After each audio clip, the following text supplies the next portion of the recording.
This house in Pointcook with a 620 SQM lot, 4 beds, 2 baths, priced at $930,000. Pointcook, an emerging Chinese community, attracting many Chinese and Indian residents over the past decade. Median house price is $790,000, divided by median household income of 2,400 week x 52 weeks gives 6.33.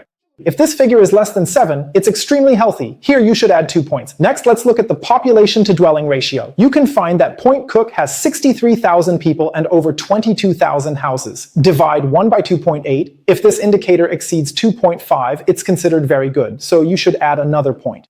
Moving on, Melbourne has an interesting indicator, the proportion of a household's monthly income that goes toward mortgage repayments. At 26.5%, which is less than 30%. This is all within a healthy range, so add 1 point. As for the owner-occupier ratio, it is 68%. Since it has not exceeded 70%, there is no addition or deduction. The vacancy rate has already surpassed 2% and even exceeded the 3% warning threshold.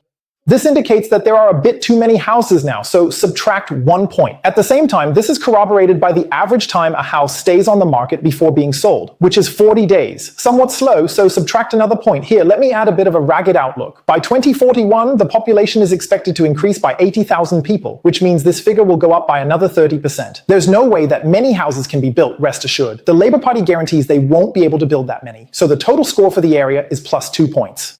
Alright, looking at the houses, this time, the land value is 68%. Since 68% is under 80%, subtract 1 point here. Also, learn about the DRC valuation method, the depreciated replacement cost method. Houses are normal, they're built right up to the backyard. Rent, 595 times 52 weeks, 930,000, is 3.3%. That's still relatively healthy, but this rental yield is actually quite low, less than 4%. However, if we look at the floor plan, it's possible to set up 2 kitchens, which means you could split it up and rent it out as 2 separate units. That would immediately add 1% to the rental yield, possibly bringing it up to 4.5%.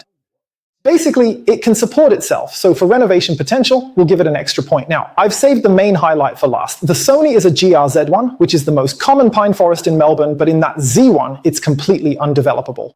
You can only have one house, and you can't tear it down or develop it. Game over. Buying a house is really about buying land, and the land must have development potential. Land without development potential has no value at all. For this reason alone, I'm deducting 5 points. So overall, Glen Waverley is a very good area with many Chinese and Indian immigrants moving in, but this particular house itself is really lacking. Let me know in the comments. Would you buy it?